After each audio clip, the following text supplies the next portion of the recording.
오직 주님만 따라가게 하여 주옵소서. 예수님 이름으로 기도드리옵나이다. 아멘.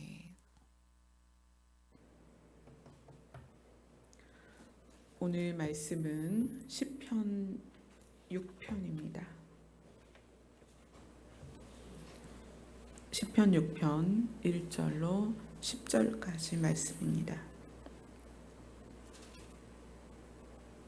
같이 읽겠습니다. 시작. 여호와여, 주의 분노로 나를 책망하지 마시오며 주의 진노로 나를 징계하지 마옵소서.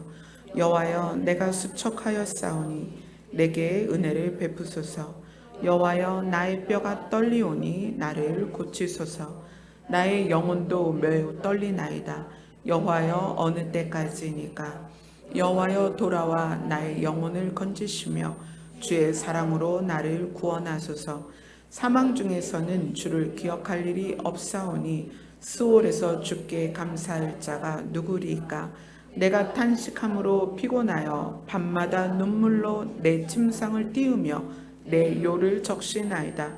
내 눈이 근심으로 말미암아 쇠하며 내 모든 대적으로 말미암아 어두워졌나이다. 악을 행하는 너희는 다 나를 떠나라. 여호와께서 내 울음소리를 들으셨도다. 여호와께서 내 간구를 들으셨으며 여호와께서 내 기도를 받으시리로다. 내 모든 원수들이 부끄러움을 당하고 심히 떨며 갑자기 부끄러워 물러가리로다. 아멘. 오늘 말씀은 다윗이 지은 시편 중에 속죄에 관련해서 아주 깊이 하나님께 올려드린 시가 7편이 있어요. 근데 오늘 6편이 이제 그 첫 번째, 다윗이 하나님 앞에 큰 죄를 범하고 저의 죄를 속하여 주시옵소서, 저를 죄에서 건져 주시옵소서, 이런 간절한 마음이 나와 있는 그 7편 중에 이제 첫째 편이 6편입니다. 다윗이 자기가 죄 중에 있다는 걸 이렇게 고백하는 거예요. 하나님께서 나 때문에 분노하셨다.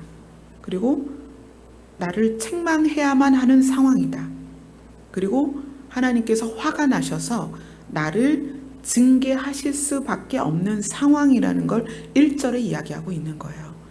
여호와여, 주의 분노로 나를 책망하지 마시오며 주의 진노로 나를 징계하지 마옵소서. 이 이야기는 나는 죄 가운데 있어서 책망하실 수밖에 없고 징계받을 수밖에 없는 상황입니다. 그거를 알기 때문에 제가 수척해졌습니다. 얼굴이 야위었다는 거죠. 몸이 야위었고요. 그래서 그 상황에서 어떤 상태냐면 뼈가 떨린다, 이렇게 표현을 하고 있어요. 또 내 영혼도 떨린다. 뼈가 떨리고 영혼이 떨린다는 것은 하나님의 진노, 책망, 이러한 것에 의하여 혼날 수밖에 없는 상황이고, 그것에 의하여 몸과 마음이 다 약해져 있는 거예요. 마음도 떨리고 다리도 떨리고 온 몸이 사시나무 떨리듯이 떨리는 그런 아주 약한 상태, 가장 사람이 약하다고 느낄 수 있는 그런 처참하게 약한 상태에서 다윗이 하나님께 이제 기도를 하는 거예요. 4절에 보면 여호와여, 돌아와 나의 영혼을 건지시며 주의 사랑으로 나를 구원하소서. 여호와여, 돌아와, 그 얘기는 떠난 것 같은 상황이에요. 내가 볼 때 내가 죄를 지었기 때문에 하나님이 나를 떠나셨을 거야. 또 떠나시는 게 당연하지. 내 죄가 얼마나 큰데 하나님이 나와 함께 계시겠어. 하나님이 떠나시는 게 당연해. 그렇기 때문에 떠나셨다라는 전제하에 하나님 돌아와 주세요. 나를 구원해 주세요. 그러면서 5절에 그래요. 사망 중에서는 주를 기억할 일이 없사오니 스올에서 주께 감사할 자가 누구리이까? 이거는 하나님, 저 죽으면 끝나요. 은혜를 받을 기회가 없어요. 그러니까 빨리 돌아와 주세요. 제가 죽을 지경이에요. 죽은 상태에서는 더 이상 감사도 찬양도 은혜도 하나님께 올려드릴 수가 없기 때문에 제가 죽기 직전이니까 하나님 돌아와서 저를 도와주세요. 그러면서 자기의 현재 상태를 이야기합니다. 나는 탄식함으로 피곤하여 밤마다 눈물로 내 침상을 띄우며 내 요를 적시나이다. 내 눈이 근심으로 말미암아 쇠하여 어두워졌다. 눈도 깜깜하고 얼마나 울었는지 베개와 요와 이불이 다 뜬 것처럼 울었다. 하나님, 제가 제 죄를 압니다. 이렇게 회개하고 있습니다. 저 죽기 전에 돌아와서 저를 구원해 주세요. 이렇게 지금 간절한 간구를 하는 중이에요. 오늘 이 시편을 통해서 여러분들이 어떤 기도 가운데 어떻게 하나님께 나아가야 될지를 알게 되실 겁니다. 다윗이 하나님이 떠나는 것이 당연하고 하나님이 진노로 나를 징계하는 것이 당연한 상태임에도 불구하고 어떻게 하나님께 기도를 할 수 있었는가? 다윗의 안에는 무엇이 있기 때문에 이렇게 기도할 수 있었는가? 우리가 다 죄 가운데 있다가 구원을 받고 이 자리에 모였습니다. 여러분들이 여전히 죄 가운데 있을 수 있고 여전히 다윗처럼 뼈가 떨리는 상황일 수도 있고 여전히 두려움과 연약함 가운데 있을 수 있습니다. 그런 우리가, 다윗 같은 우리가 어떻게 그러한 상황임에도 불구하고 징계를 받아도 될 만한 그런 상황임에도 불구하고 여호와의 이름을 부를 수 있는가? 그것이 4절에 이렇게 나옵니다. 같이 읽습니다. 4절 시작. 여호와여 돌아와 나의 영혼을 건지시며 주의 사랑으로 나를 구원하소서. 다윗이 고통 가운데 10절에 보면 내 모든 원수들이 이렇게 나와요. 왜 원수들이 내 주변에 있고 그들이 나를 두렵게 하냐면, 왜 원수들이 나를 두렵게 하냐면 다윗의 죄가 만천하에 드러났고 다윗의 죄가 지탄받아 마땅하기 때문에 원수들이 다윗 앞에 있는 게 정당한 상황이에요. 이렇게 자기가 죄 가운데 있는데 어떻게 하나님의 이름을 부르고 하나님 돌아와 주세요라고 당당히 말할 수 있는가? 우리가 다 죄 가운데 있고 연약함 가운데 있고 날마다 좌절하고 날마다 낙심하고 그러잖아요. 저도 어떤 사건들이 계속 반복이 되면 그 반복되는 사건들이나 상황 때문에 저도 마음의 힘을 잃어요. 마음의 힘을 잃고 좌절하고 때로는 제가 자신감을 갖고 목회를 하는 건 아니지만 나 계속 목회를 해도 되나? 이런 마음이 들 때가 있어요. 오늘도 그런 마음으로 강단에 아버지 앞에 나왔죠. 이렇게 마음이 힘들 때에는 기도도 사실 집중이 잘 안 될 때가 있어요. 기도도 집중이 안 되고 그냥 아버지만 부르는 거죠. 근데 그럴 때 오늘 아버지께서 그러시는 거예요. 나를 봐라. 내가 누구니? 그걸 물으시는 거예요. 내가 누구니? 아빠예요. 나를 봐라. 내가 누구니? 좋은 아버지세요. 그게 너에게 해답이고 정답이다. 내가 누구니? 아버지죠. 아빠예요. 나를 책임지겠다고 하셨고 인도하겠다고 하셨고 지키겠다고 하신 나의 아버지세요. 그래, 나를 봐라. 환경도 상황도 보지 말고 나를 봐라. 그것이 너에게 답이지 않니? 이것 말고 너에게 어떤 답이 필요하니? 그래서 저를 다시 아버지 앞에 앉히신 거예요. 8월 1일이 시작되는 주 월요일 날 라마나요 기도를 하는데 하나님께서 네 일정 다 취소해라. 취소하고 8월 한 달은 내 앞에 있어라. 내 앞에 그냥 머물러라. 아무것도 하지 말고 그냥 머물러라. 그래서 1시에서 4시, 5시까지 작정을 하고 기도를 하게 하셨어요. 하나님이 저에게 확인시키고 싶은 게 있으셨던 거예요.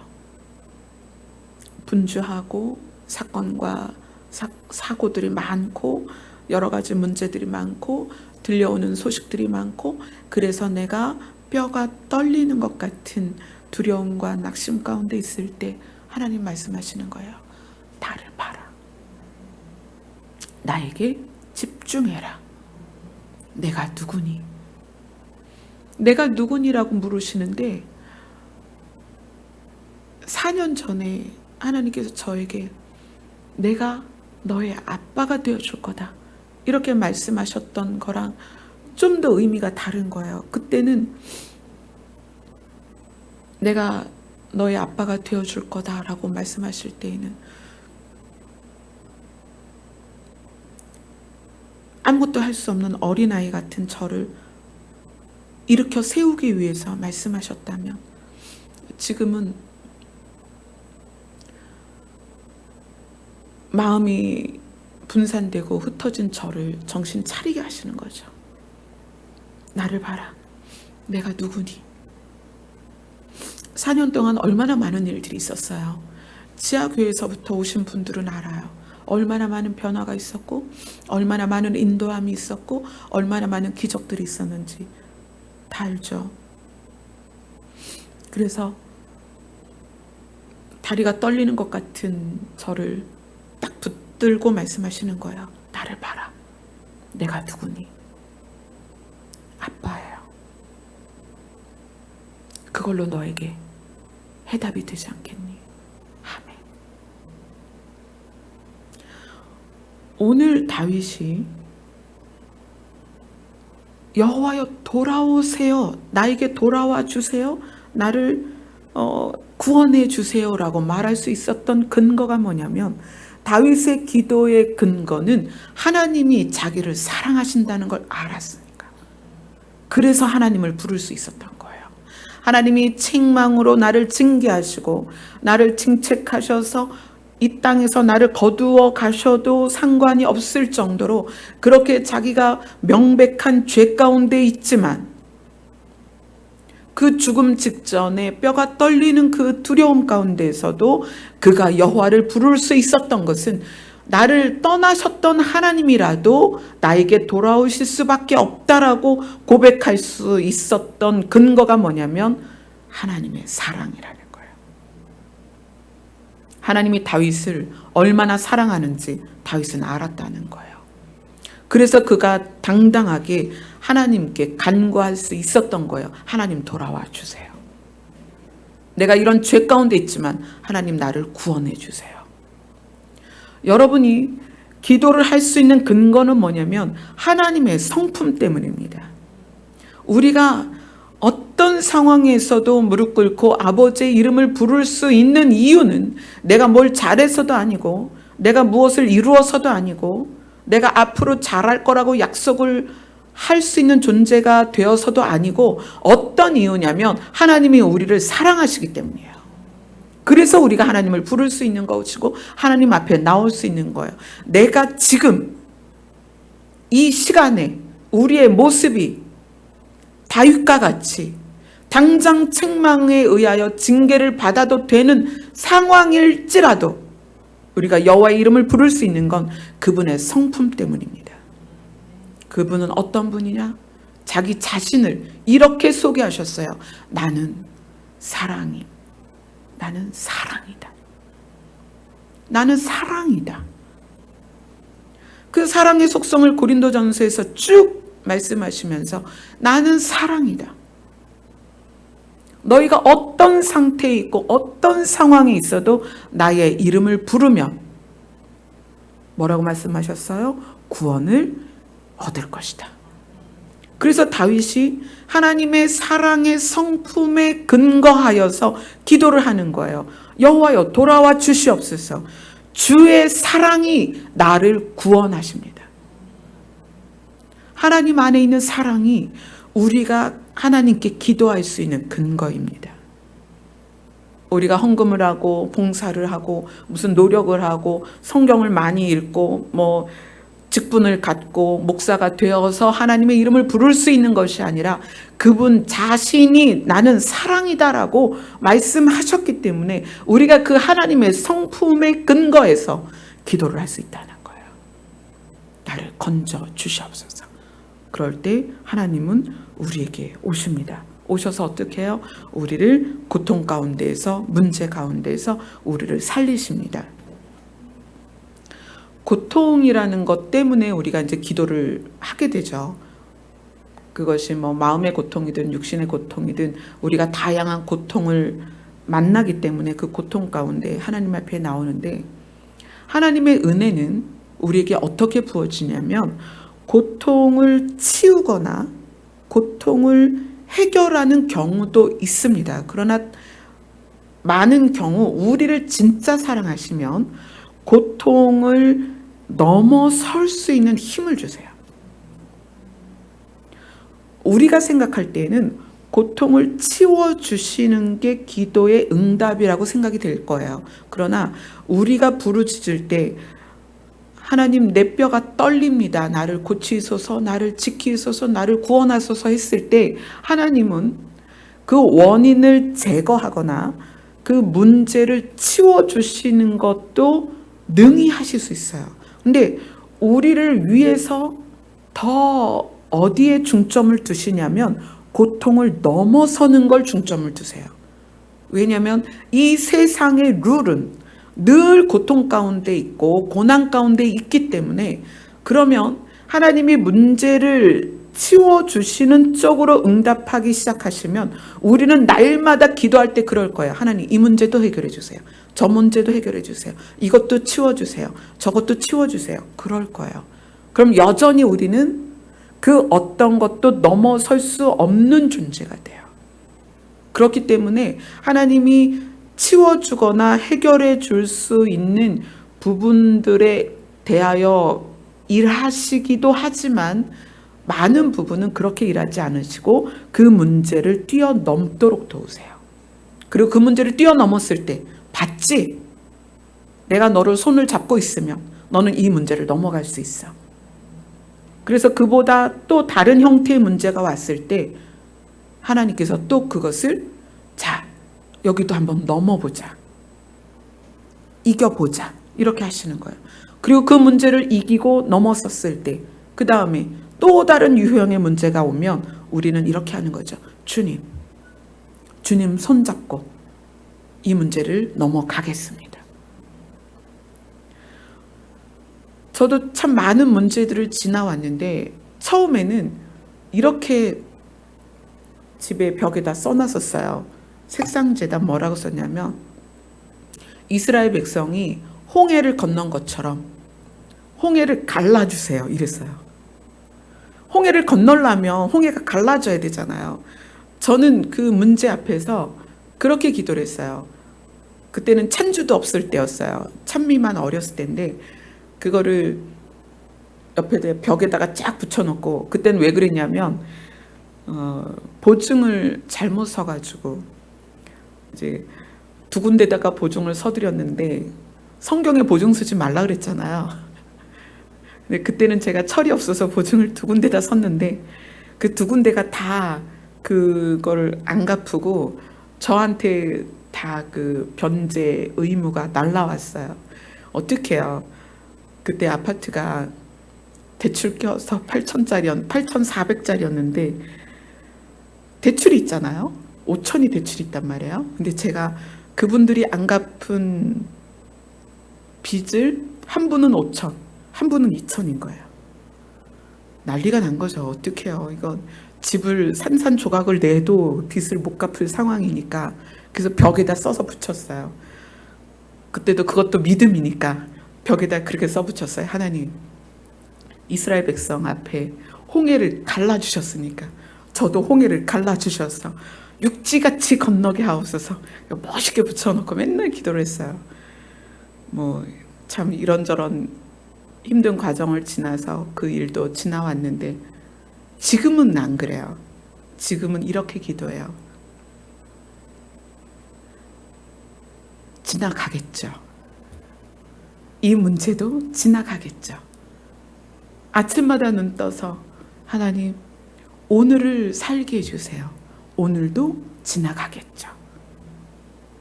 지나가겠죠. 왜냐하면 하나님이 우리를 사랑하시기 때문에 하루하루를 살 수 있는 은혜를 주세요. 그걸 그렇게 말씀하셨어요. 아침마다 새롭게. 어제의 우리가 아니라 아침마다 새롭게 그날을 살 수 있는 은혜를 주신다는 거예요. 그래서 내일 일도 걱정하지 마. 내일은 어떤 은혜? 내일의 은혜가 있다. 내일은 너도 모르고 쟤도 몰라. 그냥 몰라. 내일은 몰라. 오늘만 살자. 그래서 이제는 그렇게 기도하죠. 하나님, 이런 문제가 생겼네요. 지나가겠죠. 지나가겠죠. 그래도 또 뼈가 떨리고 힘들 때는 마음이 막 분산이 되고 집중이 안 되고 그래요. 그럴 때 이제 하나님이 저를 붙들고 그러시는 거죠. 나 좀 봐. 내가 누구니? 아빠예요. 그럼 됐지 뭐. 네. 그거죠. 하나님이 우리 아빠니까 책임을 지실 거고, 그러면 오늘도 또 지나갈 거고 내일도 지나갈 거고. 여러분, 하루가 지나가는 것이 어떤 기쁨이 있냐면, 제가 오늘 식사하신 분들한테 그랬어요. 저는 우리 교회에서 연세 가장 많으신 권사님들이 제일 부럽다고. 우리 김경빈 권사님이 제일 부러워요. 왜냐하면 어쨌거나 주님이 오시든 내가 가든 주님 앞에 빨리 가야 되잖아요. 확률상 권사님이 제일 빠를 것 같은 거예요. 너무 부럽잖아요. 죄송합니다. 빨리 가고 싶은데 그래도 오늘 주어진 하루가 있으니까 오늘 하루를 또 지나가자. 내일이 시작이 될지 안 될지는 나도 모르니까 오늘만 견디고 오늘만 살자. 이렇게 지나온 것이 벌써 목사 안수 받고도 1년이 지났고, 우리 교회도 이만큼 4년이라는 시간이 여기에서 지났어요. 다윗의 고백에 여호와여 돌아오시옵소서, 이렇게 당당히 요구할 수 있는 거, 나를 구원하소서, 이렇게 당당히 요구할 수 있는 거. 자기도 알잖아요. 내가 책망 때문에 징계받아서 내가 내 생명이 끝나도 그거를 항의할 수 없는 상황이라는 걸 다윗이 너무나 잘 안단 말이에요. 그런데도 어떻게 이렇게 당당할 수 있는가? 하나님의 성품을 안다는 거예요. 여러분도 그래서 무엇에 기인하여 무엇을 기반으로 기도를 해야 되느냐? 하나님의 성품을 기반으로 기도하세요. 도무지 나도 내가 이해되지 않을 때가 있지 않나요, 여러분? 아니, 분명히 하나님의 기적을 보고 은혜를 맛보고 그렇게 모든 산전수전 공중전 다 지나오면서 위대하신 하나님 막 찬양했다가도 요만한 일만 터지면 아이고 주님, 하나님 어디 계신가요? 저를 떠나셨나요? 다윗같이 그러잖아요. 하나님 저를 왜 외면하시나요? 도대체 이게 무슨 상황이에요? 막 그러잖아요. 그런데 그때 우리는 뭘 기억해야 된다? 하나님의 성품을 기억해야 된다. 하나님의 본질을 기억해야 된다. 내가 비록 그렇게 못났을지라도, 저도 되게 못났거든요. 하나님이 그렇게 지금까지 인도하셨는데도 어떤 사건이 생기면 막 뼈가 떨리고 다윗처럼 그러죠. 나 좀 살려주세요. 그런단 말이에요. 그런데 그때마다 우리가 아버지 앞에 무릎을 꿇을 수 있는 것은 무엇 때문이다? 내가 잘해서도 아니요, 내가 뭘 해서도 아니다. 하나님의 성품 때문이다. 어떤 상황에서도 너희가 여호와의 이름을 부르면 내가 너희를 구원할 것이다. 부르짖으라, 내가 듣고 응답하겠다. 아멘. 그 응답이 문제의 해결일 수도 있고 나를 넘어서기도 할 수 있고 어떤 것인지 모르지만 하나님은 어떻게 인도하시냐면 가장 선한 길로 인도하십니다. 가장 옳은 방법으로 인도하십니다. 그래서 다윗이 대적을 향하여 이렇게 선포합니다. 8절을 같이 읽습니다. 시작. 악을 행하는 너희는 다 나를 떠나라. 여호와께서 내 울음소리를 들으셨도다. 자, 그 다음 10절을 같이 읽습니다. 시작. 내 모든 원수들이 부끄러움을 당하고 심히 떨며 갑자기 부끄러워 물러가리로다. 다윗이 어떻게 이렇게 선포할 수 있는가? 대적을 향하여 나를 떠나라. 너희들은 물러가게 될 것이다. 어떻게 이렇게 자신 있게 선포할 수 있는가? 하나님의 성품을 신뢰하기 때문이다. 우리의 문제, 우리의 연약함, 이것을 가지고 하나님 앞에 와서 당당하게 구할 수 있는 것은 우리가 하나님의 성품을 신뢰하기 때문이다. 외로움이 깊으면 그게 두려움이 돼요. 그래서 혼자라는 생각 때문에 외로워하다가 그것이 두려움이 깊어지면 그게 이제 병증으로는 공황장애나 또 다른 병들이 되죠. 우울증도 점점 깊어지면 그게 공황장애가 와요. 두렵게 되고 이 또 두려움이 깊어지면 이 두려움이 자기를 또 고립시켜요. 두려움이 상대한테 나가지를 못하게 하거든요. 이 두려움이 나를 고립시키면 그것이 또 외로움이 강화되는 원인이 되죠. 그래서 외로움과 두려움은 동전의 양면처럼 같이 작용합니다.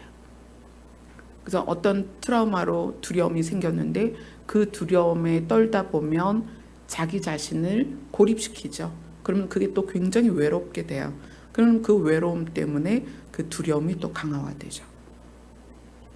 그러한 상황에서 외롭고 두렵고 힘들고 그러한 상황에서 그것이 어떻게 오냐면 이 마음의 고통이 육신의 고통으로 바뀌어져요.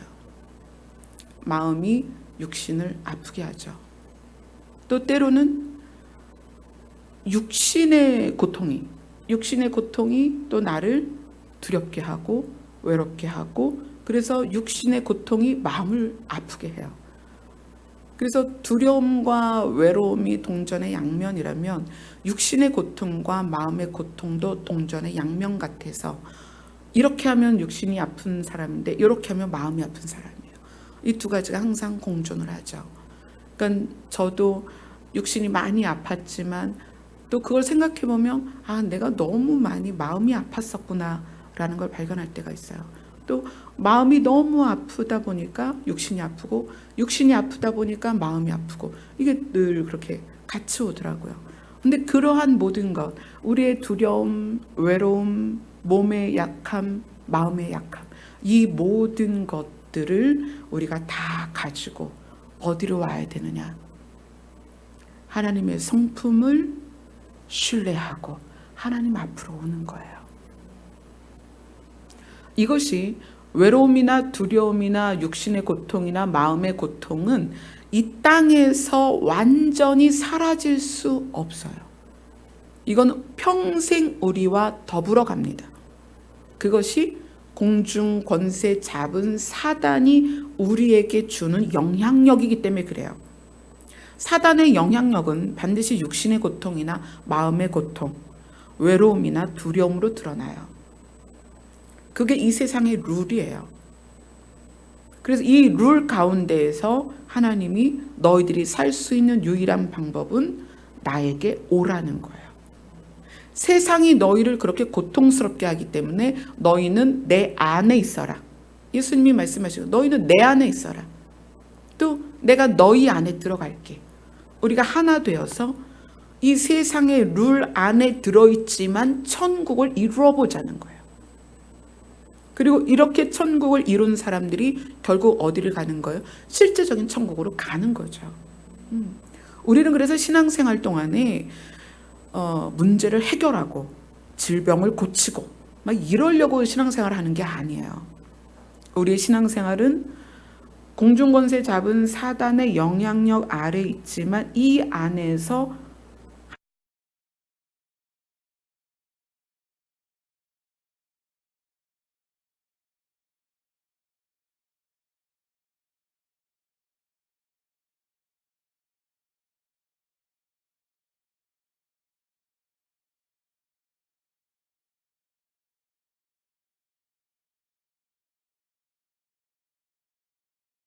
거예요. 한 발 한 발 실제적인 하나님의 나라로 가는 거예요.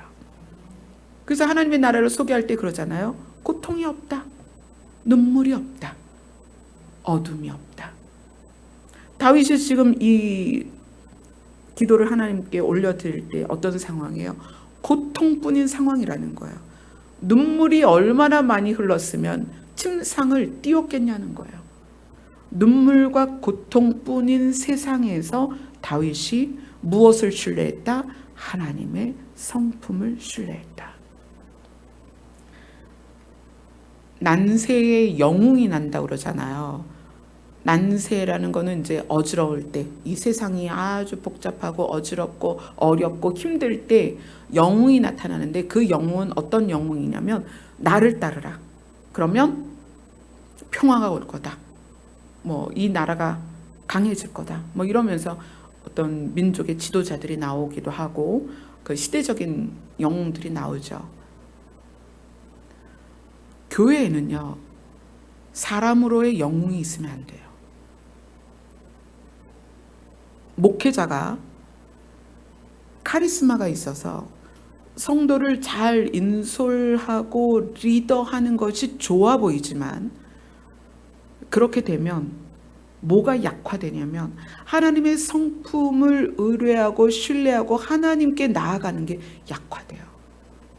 그리고 영웅 같은 그 리더를, 또 사역자를 따라가면서 안정감을 느껴요. 그 안정감은 허상입니다. 그건 정말 아무것도 아니에요. 진짜 안정감, 진짜 평화는 누구에서 와요? 예수 그리스도에게 오는 거예요. 아멘. 그래서 제가 여러분 앞에 연약한 모습을 늘 이야기하는 것은, 저는 카리스마도 없고 영웅도 아니라는 거예요. 저도 여러분이랑 똑같이 누구를 의지해야 되냐면 여호와 하나님을 의지해야 되는 존재예요. 무엇을 근거로? 하나님의 성품을 근거로. 우리를 사랑하시고 너무나 사랑해서 자기 아들을 죽여서 그 생명을 맛바꾼, 그렇게 우리를 사랑하시는 하나님의 성품에 의지해서 저도 기도하는 자라는 거예요. 그분 앞에 나아가는 사람입니다. 여러분이랑 똑같은 상황이에요. 여러분들이 교회에서나 가정에서나 직장에서나 누구에게 여러분의 마음을 집중해야 되는가? 하나님입니다. 여러분의 아버지가 되시는 하나님께서 여러분을 끝까지 인도하십니다. 그 끝이 어디예요? 하나님의 나라입니다. 아멘. 우리 전부 거기 가면 한 동네 살까요? 좀 떨어져 살까요? 마음으로 생각하세요. 저 집사님하고는 한 2블럭 떨어지자. 담임 목사님하고는 한 3블럭 떨어지고, 누구랑은 옆집에 살아야지. 여러분 각자 계획하세요. 뭐 제가 일일이 다니면서 확인하지 않겠습니다. 계획하시고 우리는 딱 하루를 사는 거예요. 오늘 하루. 자, 내일 아침에 눈을 떴어요? 그러면 내일 하루를 사는 거예요. 한 발 한 발 어디까지 가는 거예요? 하나님 나라까지 가는 거예요. 그러니까 가다가 넘어지면 비웃지 말고 일으켜 주셔요. 우리도 넘어지잖아요. 일으켜 주고, 울고 있으면 토닥이고, 내가 잘해주는 그게 아니잖아요. 하나님이 너를 사랑해. 걱정하지 마. 가자. 그리고 손잡고 또 하루를 가는 거예요. 견딥시다. 견디다 보면 하나님 나라까지 가는 거예요. 아멘. 우리 여기 있는 분들 다 견디려고 온 거예요. 아멘. 아멘. 우리 찬양합시다.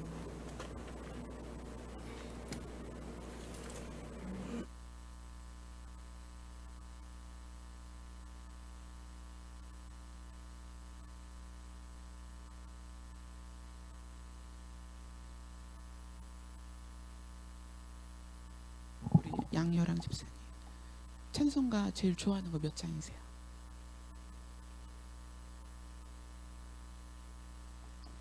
제가 이렇게 또 뭘 원하세요? 이렇게 말씀드린 건 처음인 것 같은데 말씀하세요. 내 영혼이 은총 입어 몇 장인가요? 자, 찾읍시다. 빨리 찾읍시다.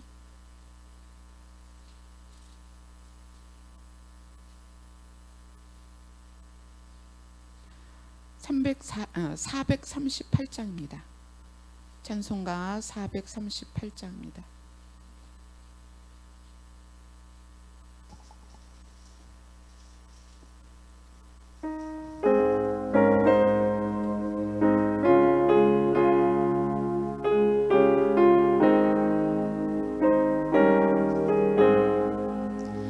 내 영혼이 은총 입어 중한 죄짐 벗고 보니 슬픔 많은 이 세상도 천국으로 와도다.